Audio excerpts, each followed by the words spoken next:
Definitely they will have an environmental engineer. They need to have an ETP and they need to have a air control equipments, and then they have to manage their solid waste also.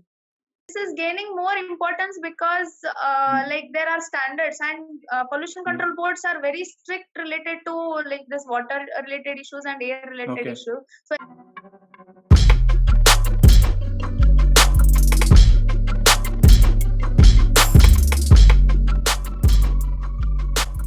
Hey guys, so a lot of you are asking about the environmental field. What is its scope? How is it to even work in such a field? And we also know there is currently with this new GATE ES paper, the path to MTech has become a little bit easier where you just have to study environmental related things. So we have with us Nagalakshmi Kulkarni. She's a part of a startup known as Tree Green Solutions. So that startup is started by IIT and IIT Guwahati alumni. In fact, she has also worked she has also worked with L&T even prior to doing MTech. She has worked as a senior design engineer and went on to do masters, and now is finally doing, I think, something which she loves very much. Let us hear it all from her. Hi, Nagalakshmi. hi, Yeah, how are you? fine. Right. Okay. So can you tell a little bit about your background, like what you're doing, how was your journey to where you are right now? My name is Nagalakshmi Kulkarni. I completed my BE from BE Civil Engineering from BV Boom Reddy College of Engineering and Technology. I got placed in L&T Construction at the campus. After that, I joined L&T Construction and I was working there for 2.5 years. I was working with the transportation wing. Post that, I worked in DRN Infrastructure for 1 year. It was a road construction company and they take lift irrigation projects too. After that, I took a break. Then I continued my education. I pursued my MTech in environmental engineering. Recently, I finished it, and currently I'm working with a startup, Tree Green Solutions, in Hubballi, Karnataka. Okay. That's great. It's a very interesting journey. Actually, a lot of us like after it's. I think it's a 5-year gap between your BTech and MTech, right? Yeah. So how did you you wanted to move out of the design field, or what was your aim or? Actually, I got placed at campus. So since L&T Construction was a good company, I joined there and I explored corporate a bit. I was working there for almost 3.5 years. Then I took a small break from my job. During my maternity leave, I started feeling that I should spend some more time on research. So I thought of pursuing MTech. And when it came to choosing my specialization, I chose environmental engineering, seeing lot of scope it has, and then plus it was my personal favorite. So I chose MTech environmental engineering, and now I'm doing my core job. It's nice and interesting actually. Okay. So this MTech you had to write GATE, or how? What was the entry point like? I chose a seat through PGCET, Karnataka PGCET. Right. Okay, you'll have to study all the civil engineering subjects anyway, right, to write that entrance exam. Yeah, same. Now I think with the introduction of this GATE environmental science paper, it has become a little bit easier. Those who don't want to study all that structures part can actually write. Yeah. Actually, it helps a lot for those who particularly want to choose environmental engineering. It is very helpful. Right. So, So how is your work like? What do you actually do in a day on a daily basis in your work? This is an environmental consultancy. We provide services related to all aspects of environmental engineering. It will be design of water treatment plants, sewage treatment plants, effluent treatment plants, and all services related to solid waste management. It may be municipal solid waste and industrial solid waste. And then air pollution related issues, we provide troubleshooting kind of things, and air pollution monitoring we do. And then another sector is there where we provide sustainability services. It will be rainwater harvesting, proposal of rainwater harvesting, and then EIA, environmental impact assessment, and then green buildings. We design green buildings too. Okay. And one more thing is we work related to mine rehabilitation things, where mines will be rehabilitated using artificial soils, and these artificial soils will be made using the waste generated in the mine itself, like Okay. slag, overburden, Okay. etc. Okay, that's interesting. I was seeing about Tree Green Solution. I think the founder's thesis was based on doing Yeah, this artificial yeah. soil, right? Our CEO, yeah, our CEO Okay. specialization is in that sector. Okay. So what exactly is that? I did not understand quite much. I mean, I'm not from an environmental field. I studied civil engineering, but not that much into environmental side. So I just wanted to understand what is about this. Like, do we actually go to the mines and like try to fill with this artificial soil, or what is it exactly? Yeah, we conduct like we go for a field visit there, and Mm-hmm. then whatever waste will be there. Usually, the mines will be revegetated. So Okay. the slag will be there, fly ash will be there. They will Mm-hmm. be treated, and then they'll be used as artificial soil, and vegetation will be grown on that. Okay, on the same site, so you will convert Yeah, yeah. that soil Yeah. into some sort of like growable where you can Yeah, grow it will things. be Okay. responsibility of mines to close them and Mm-hmm. properly revegetate them, and it will Okay. be the responsibility. They have pollution control board has Mm-hmm. some conditions for them, so they have Okay. to do that. If it is done with the waste generated there, for Mm-hmm. them the problem of disposal of waste also will be solved at site. Okay. So everything they solve like using this. I mean, okay. It's a government Yeah, mandated thing, is it? Like to do all these yeah, things. yeah, Okay. So they give it to consultancies. How does it work? Like the government gives the project to consultancies, or yeah, yeah.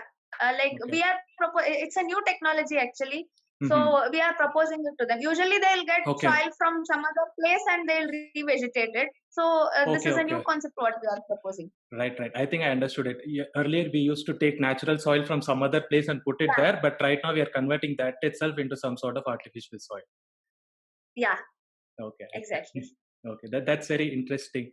And I have also have a few questions about the things which you do on like a daily basis. What are you told about treatment plants? Okay, so Okay. you are telling about this air pollution monitoring. So, like, Yes. I mean, what do we exactly do on the field? Do we go out and field, collect a sample, or how does? Yeah, stack samplings will be done and they will be Mm-hmm. analyzed. If Mm-hmm. there are some standards set by the pollution control boards, so Mm-hmm. it may be SO2 or carbon monoxide, they should Mm-hmm. be let out to atmosphere within some permissible limits. So Mm-hmm. we will take the stack samples, we will Mm-hmm. test for all these parameters, and if the parameters are exceeding the permissible levels, then Mm-hmm. some air pollution equipments are to be provided for the stacks. So Okay, we so will this propose industry that. stacks. So industry stacks, the one. Yeah, industry Okay. stacks. Yeah, Okay, so actually the companies also will come to you for such like yeah. monitor it for me, something like that, right? Yeah. Okay, it's very interesting to know. I did not know like this was conducted at this much scale in India on all these aspects. I thought No, we actually ignore like, these things. yeah, this is gaining more importance because Mm, like there are standards, and pollution mm. control boards are very strict related to like this water related issues and air related Okay. issues. So Hmm. every industry, if it has to perform its function, they have to comply by these standards. Okay, so at least every industry will have some environmental section, or at least they will give it to some sort of consultancy, I Yeah, think. definitely they will have an environmental engineer. They need to have an ETP, and they need to have a air control equipments, and then they have to manage their solid waste also. Okay. So this solid waste treatment plant, it's more of a design, is it? Like, do we? It's solid waste. Each industry they will have different solid waste, so they will be Hmm. tackled in a different way. Some things they will be some hazardous waste. If it is there, they will be incinerated actually, Hmm. and some hazardous waste handling sites are there. If they Hmm. cannot manage the waste at the industry itself, they will send it Hmm. to the sites which handle hazardous waste. So Okay. for solid waste, it will not be like a treatment plant, but Hmm. they will convert it, or they will treat it chemically or something like that, and they will use it somewhere in the industry, or else they have to send it to the Okay. site where they handle the waste. It will be like Okay. that. But for Okay. liquid waste treatment, each effluent will be different. Each industry will have different kind of waste. For example, sugar industry will generate particular kind of liquid waste. Pulp and paper industry will Is that the one which smells a generate. lot? That I think it was one near my Yeah, hometown. It smells a lot like that sugar yeah, waste. actually, if managed properly, it will not smell like that. Okay. It is actually environmental engineering is neglected sector, but it should not be neglected.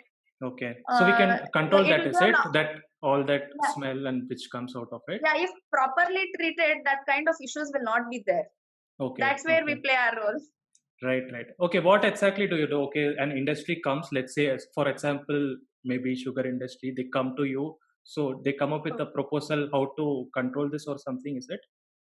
Or, It's not controlling. Mhm. If industry comes with a proposal for erecting an ETP, then Mhm. we will first we will take the sample of the liquid waste what they are generating. Then Mhm. we will study the characteristics of it. We will like test all the Okay, all parameters for that. lab testing you have to do. So you have a lab, Yeah, is it? lab Okay. testing will be done. Mm-hmm. Then we will get to know the characteristics of the effluent. Then Mm-hmm. we will give different units of ETP where it will be treated, so that Okay. it will be let out. If it is let out into the drainage or some water body, then it should not Mm-hmm. affect the quality of the water body where it is released. Actually, Okay. now we are having some industries which are generating zero liquid waste. Then they will Mm-hmm. recycle every drop of liquid waste generated again into their production. So Okay, that okay, that's kind of interesting. industries are coming up. It's happening in There is India, is it? yeah, some industries are happening. Mm-hmm. Okay. Some industries they are using it. It's happening in some industries. Mm-hmm. So that kind of concepts are slowly coming in. Okay. So Mm-hmm. even there is a scope for environmental engineer. There is lot of scope for innovation. Mm-hmm. So it Okay. is. Right, right, right. That's interesting. That's interesting. So, do we use like some sort of software or tools to do all this, or it's just experiment and based on our theoretical knowledge we come up with a solution? Uh, there are some softwares also, but Mm-hmm. these things, if properly and neatly done, they can be done in Excel also. Okay, And it's each okay. Mm-hmm. sewage treatment plant is one different thing, because Mm-hmm. sewage it will have the same composition all the time. But Mm-hmm. industry effluents are not like that. Every industry Okay. effluent is unique. So Mm-hmm. all the time we have to give new tailor-made solutions for that. Okay. Mm-hmm. So if managed well, it can be done in Excel itself. So Okay. thorough knowledge of Excel is very much needed, and VBA Right. is there, Okay. which can be used with Macros. Excel. With the help of that, many designs can be managed. Okay. For water networking and all, there are softwares. Mm-hmm. For water distribution networking and all, there Okay. are Mm-hmm. softwares. Okay. So, are those like available to students, like for them to learn, or it's like mandatory when you come inside a company, or how is it, or you get on-job training? Yeah, some are paid, but Mm-hmm. we conduct water auditing for some village or some district, or water Mm-hmm. auditing will be carried out for industries also. For Mm-hmm. that, we have a spreadsheet which is provided for free by AWWA. So Mm-hmm. that spreadsheet is free. It is a programmed spreadsheet. Okay. So students can make use of that and learn things. Okay. So when they go to industry, it will be helpful for them. Right. Okay. What is this water auditing? Some I'm not sorry. I'm sorry. I really do not know about this water auditing. water auditing is it is just like a balance sheet kind of thing. We will study like how much water is supplied and how much Mm-hmm. water is getting utilized, Mm-hmm. and if any leakages are there, if any theft is happening, some Okay. unmetered connections will be there. So Okay. how water is used most efficiently, that is found out in water auditing. Mm-hmm. Okay. So, do we take into account some groundwater also? I mean, what if someone is using groundwater? Do we have like ways to check that as well? Like yeah, bore wells and open wells, they will also be considered in water auditing of a location. But Mm-hmm. for industry, it will be little bit different. The concept remains the same, but how Mm-hmm. much industry is drawing water from government, how much it is taking, Okay. how many wells they have, how many bore wells they have, all those Mm-hmm. things will be uh, counted and like calculated. And then how much is used for their production, how much is used for their processing, it will be, and Okay. how much is going waste, how much wastewater is getting generated, all those things will be done. Okay, everything is in water calculated. washing. Every part, like where the water actually goes, is calculated then. Yeah, actually. Okay, okay, So that's it'll interesting. save them cost, and it is an advantage to environment as well. Using Okay. water judiciously is always good. Right, and it's also going to save them at the end of the day, save them some sort of. Yeah, Yeah, okay. I think it's a very varied field. Like there are so many different aspects where yeah, we there could are like many yeah. aspects, and yeah. Mm-hmm. Okay, so you also told about this sustainability. How is this sustainability? Is it different from environmental, or how do they actually consider it? It's like a totally different stream, No, or sustainability is if we use small techniques in our day-to-day life, we can mm-hmm. have a better impact on environment. Mm-hmm. For example, green buildings. Okay. They will use some technologies where low Mm-hmm. energy consumption happens, so Mm-hmm. that it will benefit environment as well as Mm-hmm. it will save cost for you also. Okay. So it is like simple employing solar panels in your home so that you can Okay. use the electricity produced by that, and Right. you can employ rainwater harvesting in your home so that Mm-hmm. you can help in groundwater recharge as well as you can use some part of that rainwater for your household utilities. Right. So Right. yeah, like this, many techniques will be used in a home and will be called Mm-hmm. as green building. And Okay. they will choose some good places and plant trees over there, so your home will not need an AC. So Mm-hmm. again, you are Okay. saving energy as well as cost. So simple techniques will be used. So they have Mm-hmm. to be technically planned. Okay. So that kind of things we call it as sustainability services. Okay. So I think it should be incorporated when someone is even going to build a house or going to start living there. I think it should Yeah, be incorporated right then and yeah. It will be there. for Okay. personal benefit as well as it Mm. will protect the environment. So Right. like it has a twofold advantage. So anyone does it these things, does anyone do it in India on an individual basis? Like Yeah. Actually, our mm. office we have solar. We use solar panels here, and Okay. we have rainwater harvesting. So Mm-hmm. it will not need much. Some capital investment is needed, Okay.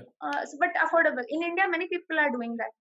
Okay, what does a consultancy play a role in that? I'm unable to understand that. What, like, okay, an individual has decided to do such things for a green building. So how does an Yeah, we suggest them like these kind of technologies. People will not know actually mm-hmm. what will be done in the green building. So Mm-hmm. like how to choose garden area. Basically, Okay. we help them in planning the home where these Okay. small technologies can be installed. We help them with that. Okay. I think along with that construction blueprint, all this has to be incorporated then at the starting stage Yeah, itself. yeah. And Okay. this can be employed in offices, schools, railway Okay. stations, bus Mm-hmm. stand. Everywhere we can employ these things. Okay. Not Okay. only households. Okay. Offices are also doing it. Okay. Mm-hmm. Yeah. So yeah, one more thing I wanted like know is like so this is very like mixed sort of field. There is a lot of science involved, and I think there is engineering also, which is involved to a very good extent. Okay, so it's Yeah. like coming between some science and engineering, somewhere in between. Even if you see the environmental science paper, there are different things. I feel like okay, there are science subjects, and a lot of science students are also taking it. So do you see science students working in this field, or how is the actual job scenario right now? Actually, people from civil engineering background, biotechnology background, and chemical engineering background, for all of them, environmental engineering is open. Mm-hmm. So Okay. everyone has their own part to contribute in this. And Mm-hmm. there is MSc environmental science also. Mm-hmm. So like they will have, I feel that they will have their own role to play in this. Okay. Accordingly, they will choose their fields. Mm-hmm. So if it is interdisciplinary, it will definitely help because in Okay. environmental engineering, biology and chemistry are involved in almost all the aspects. Okay. So Mm-hmm. science people also have equal amount of scope here. People Okay. from science Okay. background. Everyone can work on, I think, on choose a particular thing. Someone, if it's biology, Yeah, chemistry, something yeah. oriented to that will be there. Engineering, some Yeah. design could be there, I guess, right? Yes. Okay. Yes. Okay. Okay. I've also seen, do they do like testing of this effluents and all? I have one of my uncle works in ONGC, so they do this effluent testing, like they test the pH, or I'm not sure what exactly they do, but I think Yes. like even in this oil and gas, is there any scope? Do you know anything about it? Yeah, like whatever waste they generate, it has to be treated. So that has to be analyzed. It's like Right. that actually. Okay. So any industry, I mean, if they are going to, if they have a huge manufacturing industry or anything, so Yeah, environmental is gonna yeah, play a role. yeah. Okay, okay. And how do you think is the scope in India? I mean, I know you're just starting out in the environmental side, but how do you think is the job prospects? You might have searched a few. Yeah, actually, as I told, like every water scarcity is a problem, and managing the sewage and providing proper sanitation is a problem. Mm-hmm. So, environmental engineer has to come to the field to tackle these issues. So, Mm-hmm. some foreign countries they are successfully recycling the sewage into drinking water. There Mm-hmm. are concepts like toilet to tap. They are successfully Mm-hmm. recycling it, and they have made it portable. So Mm-hmm. slowly that will come to India also. Okay. It may take time. So when Mm-hmm. all these kind of technologies are getting geared up, there is lot of scope for environmental engineers. Mm-hmm. Since environmental engineering is little bit neglected sector, because Mm-hmm. industries they don't generate revenue from this. But Mm-hmm. since pollution control board standards are becoming more stringent, they have to go for this, and every industry should have a treatment plant, and they should treat the waste generated by them efficiently. So Mm-hmm. we can see a huge scope for environmental engineer. Every industry that comes up, it needs to have an Okay. environmental engineer. Okay. So that much So, jobs are okay. getting generated. Yeah. Okay, so going forward, you're telling about like, okay, if the governments are going to get strict and stricter about these norms, then there'll be more jobs, I guess. Correct? Yeah. So another thing is, if someone is in his bachelor's doing his engineering, BTech or BE, whatever. So what can he do to gain some exposure in this field? What do you think he can do to gain some sort of exposure? Maybe learning a software or learning about green buildings. What can one do? Yeah, one of my suggestion is they have to put sincere efforts in learning basic environmental subjects if they want to continue career. Like Mm. let them do it, because if basics are strong, then they can have a good hold over the Mm. subjects or something like Right. that. Mm. And then if they want to go to industries, as I mentioned, like water auditing spreadsheets, like Mm. provided by EWA, they are free, so they can Okay. learn how to use them, and they Okay. can learn how to make such kind of spreadsheets Mm. also. They can take it up as small projects, and Mm-hmm. then they can choose a capstone project related to environmental engineering. Okay. And if they want to continue their career in research, they can make a paper out of it, and Mm-hmm. they can start learning how to write a journal paper, and they can Okay. participate in conferences which will Mm-hmm. help them Okay. if they want to go to research. And another software called Visual Mentec is there. It is Mm-hmm. a chemical equilibrium software where Mm-hmm. metal speciation can be studied. So it Mm-hmm. is a freeware. Okay. So they can spend some time on that. Small projects can be taken up, and they can Uh-huh. model a system, and they study how chemical equilibrium works. Okay.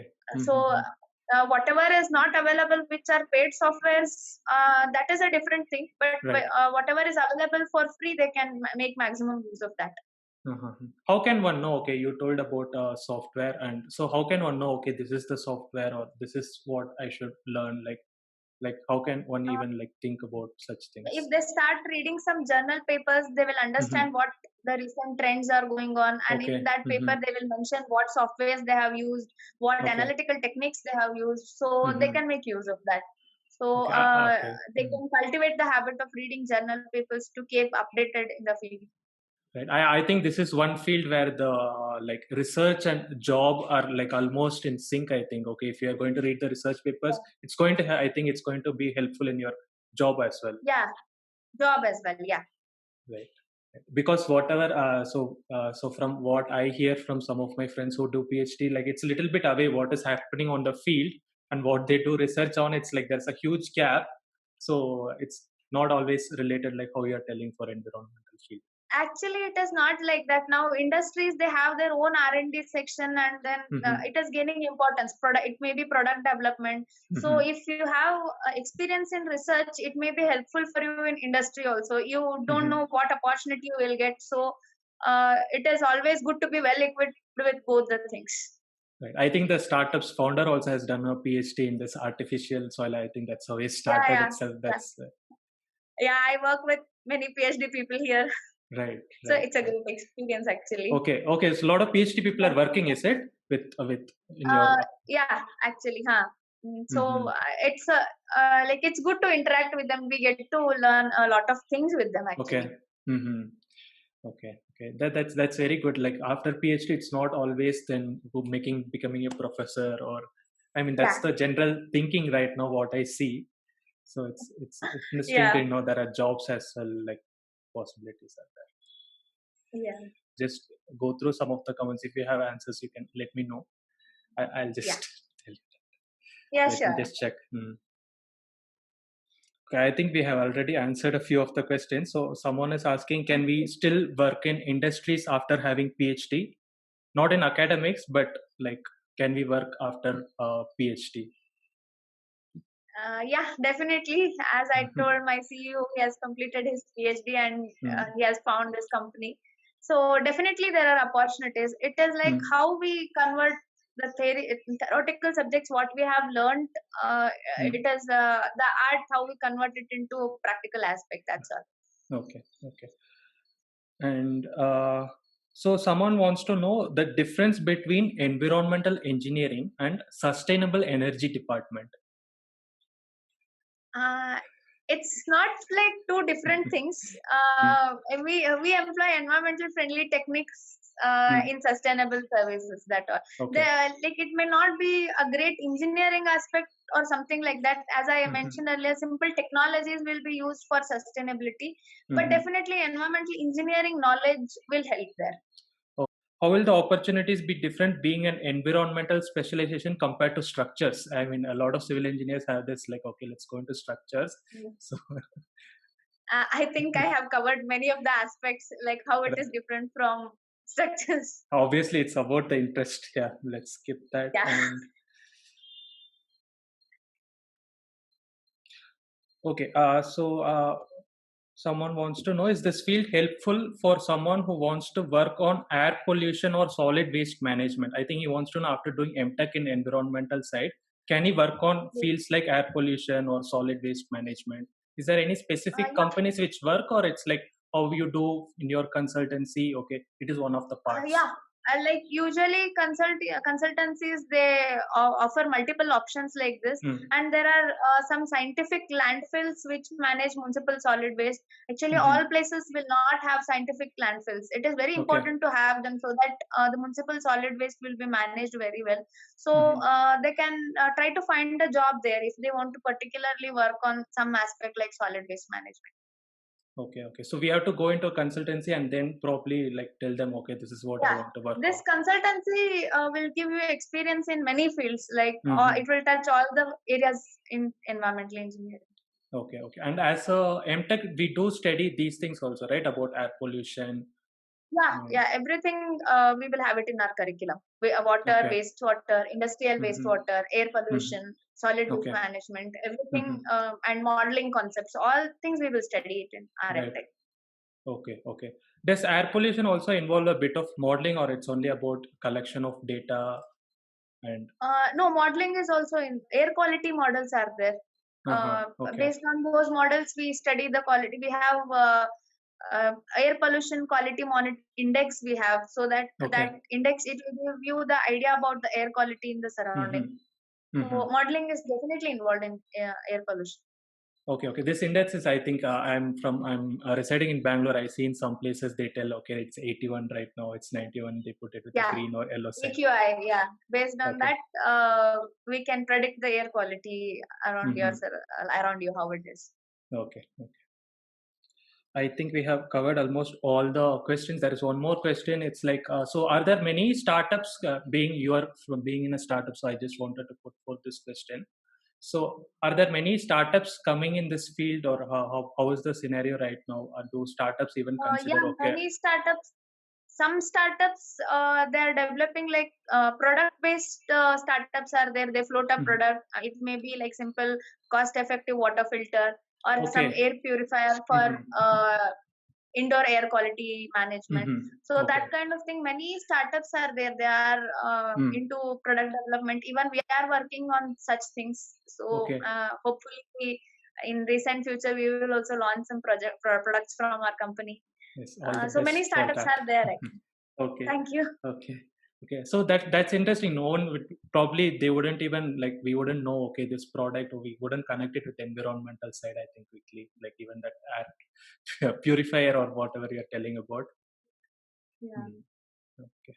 I think your insights would be helpful to a lot of students. Actually, with the introduction of this GATE environmental science paper, no, we are also getting a lot of queries. Okay, everyone has this like, okay, I want to be in the environmental field, but they do not know how to start or where to start.